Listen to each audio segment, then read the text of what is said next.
पहा आपला प्रश्न पहिला आहे, दिलेल्या शब्दाला विरुद्धार्थी शब्द ओळखायचा आहे. तर पहा या ठिकाणी ग्रामीण असा शब्द दिलेला आहे, तर याचा अपोजिट म्हणजेच विरुद्धार्थाचा शब्द काय होईल? यामध्ये आपल्याला 3 ते 5 सेकंदाचा वेळ असणार आहे. पहा मित्रांनो, उत्तर जर येत असेल तर कमेंट करून उत्तर देत राहा, म्हणजे आपलं रिव्हिजन आणि जी मॉक टेस्ट होईल ती याच ठिकाणी होऊन जाईल. तर या प्रश्नाचं उत्तर होईल पहा पर्याय क्रमांक 1. तर ग्रामीणचा विरुद्धार्थी शब्द होतो काय? ग्रामीण म्हणजे काय? तर गावाकडील, एक प्रकारे खेड्याकडील, आणि शहरी म्हणजे शहरी असणारा. पर्याय 1 आपलं उत्तर होईल. प्रश्न क्रमांक 2 आहे, 1983 मध्ये प्रुडेन्शियल कप जिंकला होता, तेव्हा क्रिकेट संघाचा कर्णधार कोण होता? मित्रांनो, हा प्रश्न महत्वाचा आहे. पहा 1983 या वर्षी भारतानं जो वर्ल्ड कप जिंकला होता, पहा वर्ल्ड कप जो आहे 1983चा तो भारताने जिंकलेला आहे, आणि यामध्ये भारताचा कर्णधार म्हणजेच कॅप्टन कोण होता? या प्रश्नाचं उत्तर आहे पहा पर्याय क्रमांक 3. तर कपिल देव जो आहे हा क्रिकेटर होता. पहा 1983च्या वर्ल्ड कपचा भारतीय संघाचा कॅप्टन. यानंतर भारताने परत कधी जिंकला पहा वर्ल्ड कप? 2011 या वर्षी. तर ज्यावेळी 2011ला भारताने जिंकला त्यावेळेस MS धोनी म्हणजे महेंद्रसिंग धोनी हे जे आहेत हे कॅप्टन होते भारतीय टीमचे. लक्षात ठेवायचे मित्रांनो, प्रश्न हा महत्वाचा आहे. यावर अजून एक प्रश्न विचारला जाऊ शकतो की 2007 या वर्षापासून जो T20 वर्ल्ड कप आहे, 20-20 ओव्हरांचा खेळला जाणारा T20 वर्ल्ड कप जो आहे हा सर्वात पहिल्यांदा 2007 या वर्षी सुरू झाला, आणि तो देखील इंडियाने सर्वात पहिला जिंकला होता, आणि त्याही वेळी कर्णधार जो आहे हा महेंद्रसिंग धोनीच होता. यानंतर अजून एक प्रश्न विचारला जाऊ शकतो की IPL म्हणजे इंडियन प्रीमियर लीग याची स्थापना कधी झाली किंवा सुरुवात कधी झाली? तर पहा 2008 या वर्षी सुरुवात झाली आहे IPLची. IPL म्हणजे इंडियन प्रीमियर लीग. पर्याय क्रमांक 3 आपलं उत्तर असणार आहे कपिल देव. प्रश्न क्रमांक 3 आहे, कोणत्या दिवशी संविधान सभेद्वारे भारतीय संविधानाचा स्वीकार करण्यात आला? पहा मित्रांनो, या ठिकाणी सर्वात कन्फ्यूज होणारा हा प्रश्न आहे. कधी कधी आपल्याला प्रश्न विचारला जातो, पहा या ठिकाणी विचारला आहे स्वीकार, आणि अजून एक प्रश्न आपल्याला विचारला जातो तो आहे पहा या ठिकाणी अंमलबजावणी. लक्षात ठेवा, प्रश्न हा थोडासा महत्वाचा आहे.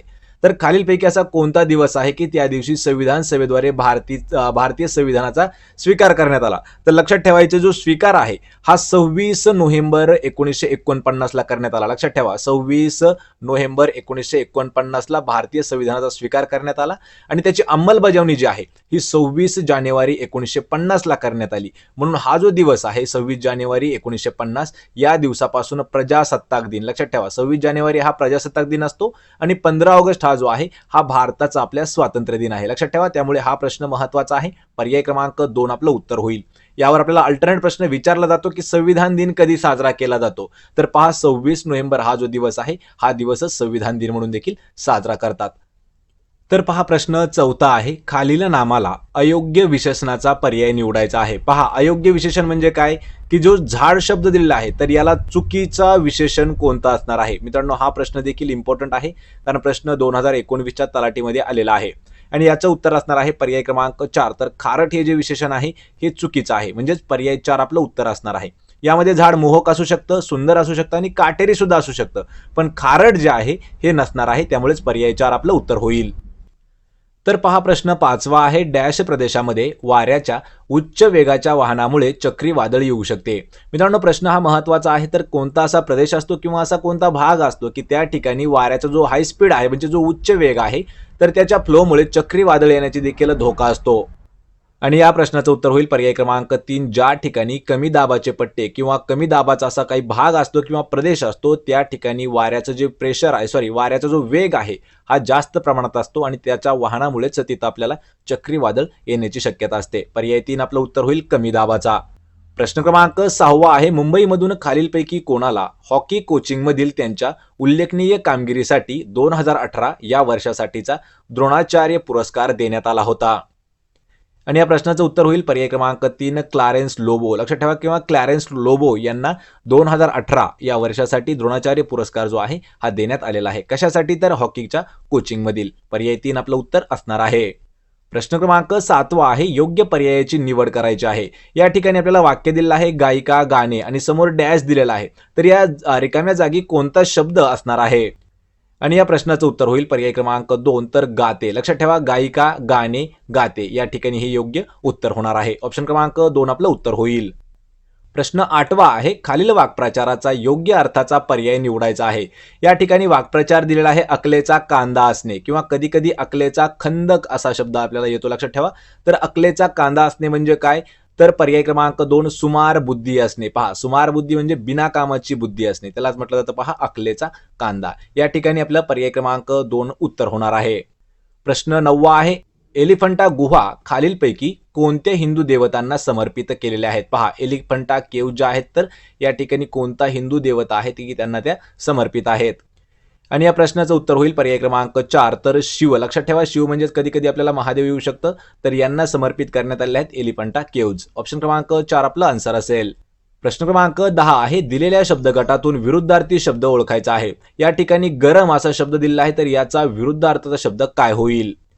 आणि याचं उत्तर होईल पर्याय क्रमांक 3 तर गरमचा विरुद्धार्थी शब्द होईल पहा थंड. ऑप्शन क्रमांक 3 आपलं योग्य उत्तर असेल. प्रश्न क्रमांक 11 आहे, डिझायनिंग डेस्टिनी द हार्टफुलनेस वे हे जे शीर्षक असलेले पुस्तक आहे तर याचे लेखक कोण आहेत? मित्रांनो, हा प्रश्न सर्वात महत्वाचा आहे. पहा, या ठिकाणी आपल्याला पुस्तकाचा उल्लेख केलेला आहे, डिझायनिंग डेस्टिनी. लक्षात ठेवा, डिझायनिंग डेस्टिनी द हार्टफुलनेस वे या पुस्तकाचे लेखक.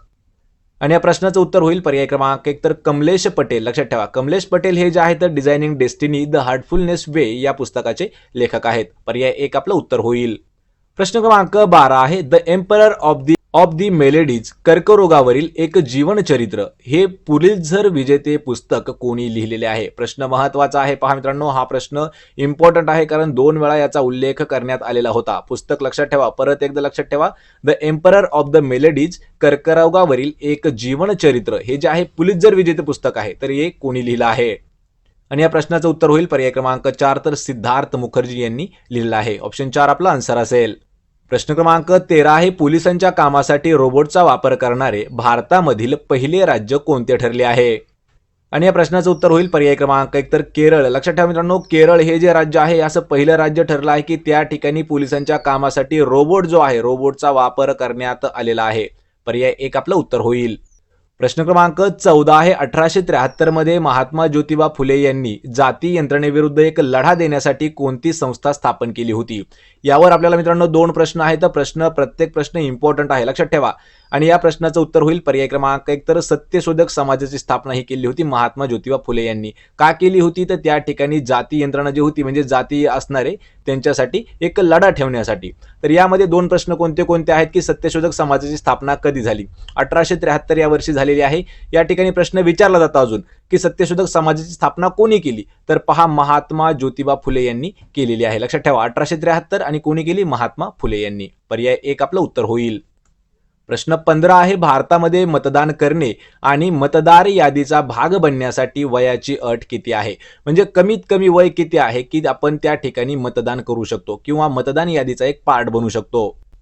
आणि या प्रश्नाचं उत्तर होईल पर्याय क्रमांक 2 तर कमीत कमी 18 वर्ष. लक्षात ठेवा, कमीत कमी 18 वर्ष ज्यावेळी आपल्याला पूर्ण होतील त्याच वेळेस आपल्याला मतदानाचा हक्क प्राप्त होत असतो. पर्याय 2 आपलं उत्तर होईल. प्रश्न 16 आहे, भारतामधील खालीलपैकी कोणत्या राज्याने खेलो इंडिया युथ गेम्स 2019 मध्ये सर्वात जास्त पदकं म्हणजे जी काही सर्वात जास्त मेडल्स आहेत ती जिंकलेली आहेत? तर या प्रश्नाचं उत्तर होईल पर्याय क्रमांक 1 जे महाराष्ट्र राज्य आहे. लक्षात ठेवा, महाराष्ट्र राज्याने 2019ला जे खेलो इंडिया युथ गेम्स झाले आहेत यामध्ये सर्वात जास्त मेडल्स जिंकलेले आहेत. पर्याय 1 आपलं उत्तर होईल महाराष्ट्र. प्रश्न क्रमांक 18 आहे, 1782 मध्ये खालीलपैकी कोणत्या तहावर स्वाक्षरी केली गेली ज्यामुळे पहिले अँग्लो मराठा युद्ध समाप्त झाले? पहा, 1782 वर्ष आहे, त्या ठिकाणी एक असा तह झाला होता की त्या तहानुसार जे पहिलं अँग्लो आणि मराठा यांच्यामध्ये युद्ध झालं होतं ते संपुष्टात आलेलं होतं. तर तो तह कोणता होता? आणि याचं उत्तर होईल पहा पर्याय क्रमांक 2 तर सालवाईचा जो तह आहे या तहामुळे 1782ला झालेलं अँग्लो मराठा युद्ध जे आहे हे संपलेलं होतं. पर्याय 2 आपलं उत्तर होईल. प्रश्न 18 आहे, कोइंबतूर नंतर भारतातील दुसरे डिफेन्स हब इनोव्हेशन हा स्थापन करण्यासाठी महाराष्ट्रातील कोणते ठिकाण निवडण्यात आलेले आहे? लक्षात ठेवा, भारतातले कितवे आहे? दुसऱ्या क्रमांकाचं. आणि पहिलं कोणतं आहे? तर पहिलं आहे कोइंबतूर. तर यानंतरचं कोणतं विचारलंय की दुसरं कोणतं आहे? डिफेन्स इनोव्हेशन हब हे स्थापन करण्यासाठी महाराष्ट्र राज्यातील कोणत्या ठिकाणाची निवड केली गेली?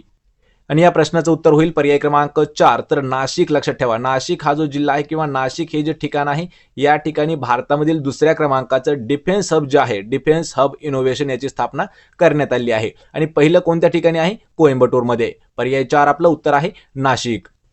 प्रश्न क्रमांक 19 आहे, अस्पृश्यता कायदा 1955 मध्ये दुरुस्ती करण्यात आली आणि त्याला डॅश वर्षामध्ये नागरी हक्क कायद्याचे संरक्षण 1955 असे पुनर्नामित करण्यात आले. पहा, या ठिकाणी प्रश्न महत्वाचा आहे. या ठिकाणी आपल्याला दोन प्रश्न मित्रांनो तयार होतात. तर अस्पृश्यता जो कायदा आहे तो दुरुस्ती कायदा पहा 1955 दुरुस्ती केल्याच्या नंतर त्याला कोणतं वर्ष आहे की त्या वर्षामध्ये नागरी हक्क कायद्याचं संरक्षण म्हणून त्याचं नाव बदलण्यात आलं. तर लक्षात ठेवा 1976 हे आपलं वर्ष असणार आहे, म्हणजेच उत्तर देखील असणार आहे 1976 या वर्षामध्ये जो 1955चा अस्पृश्यता दुरुस्ती कायदा होता तर त्याचंच नाव बदलून नागरी हक्क कायदा संरक्षण जे आहे हे करण्यात आलं. पर्याय 1 आपलं उत्तर होईल. प्रश्न क्रमांक 20 आहे, राज्यसभेच्या सदस्याचा कार्यकाळ किती वर्षांचा असतो? पहा, राज्यसभेचा सदस्य आणि त्याचा कार्यकाळ किती वर्षाचा असतो? या प्रश्नाचं उत्तर होईल पर्याय क्रमांक 4 एकूण 6 वर्ष. लक्षात ठेवा 6 वर्षाचा कार्यकाळ असतो पहा राज्यसभेच्या सदस्यांचा. ऑप्शन क्रमांक 4 आपलं उत्तर होईल. प्रश्न क्रमांक 21 आहे, कोणता राष्ट्रीय जलमार्ग महाराष्ट्रातील शास्त्री नदी आणि जयगड खाडी यावर स्थित आहे? पहा, राष्ट्रीय जलमार्ग म्हणजे काय? NW म्हणजेच नॅशनल वॉटरवे. लक्षात ठेवा मित्रांनो, हा प्रश्न आपल्याला दरवर्षी विचारण्यात आलेला आहे आणि या प्रश्नाचं उत्तर होईल पर्याय क्रमांक 1. तर NW म्हणजेच काय? तर नॅशनल वॉटरवे जो आहे 91व्या क्रमांकाचा हा शास्त्री नदी आणि जयगड खाडीवरती स्थित आहे. पर्याय 1 आपलं उत्तर होईल. प्रश्न 22 आहे, जर तुम्ही सपाट आरशासमोर उभे राहिलात तर तुमची प्रतिमा डॅश असल्याचे आढळेल. मित्रांनो, हा प्रश्न विज्ञानावर महत्वाचा आहे.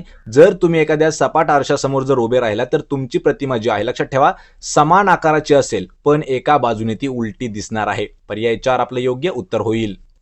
प्रश्न 23 आहे, पेशीमध्ये जनुके ही डॅशवर स्थित असतात. पहा, पेशी म्हणजे सेल्समध्ये जी जनुके आहेत ती कशावरती स्थित असतात? आणि या प्रश्नाचं उत्तर होईल पर्याय क्रमांक 4. तर गुणसूत्रावरती ते स्थित असतात जनुके. पर्याय 4 आपलं उत्तर होईल. प्रश्न 24 आहे, स्वच्छ सर्वेक्षण 2019 पुरस्कारांमधील देशातील सर्वात स्वच्छ शहर क्रमांक 3 म्हणजे लक्षात ठेवा प्रश्न परत एकदा आपण घेणार आहोत. तर स्वच्छ सर्वेक्षण 2019 पुरस्कार जो झाला तर त्यामधील देशातील सर्वात स्वच्छ शहर असणार पण कितव्या क्रमांकाचं? तर 3ऱ्या क्रमांकाचं शहर म्हणून कोणतं शहर निवडण्यात आलं? आणि या प्रश्नाचं उत्तर होईल पर्याय क्रमांक 2. तर म्हैसूर या शहराची निवड करण्यात आली होती 3ऱ्या क्रमांकाचं सर्वात स्वच्छ शहर. कधी? तर स्वच्छ सर्वेक्षण 2019 नुसार. पर्याय 2 आपलं उत्तर होईल. प्रश्न क्रमांक 25 आहे, खालीलपैकी कोणता दिवस जागतिक युद्ध अनाथ दिन म्हणून साजरा केला जातो?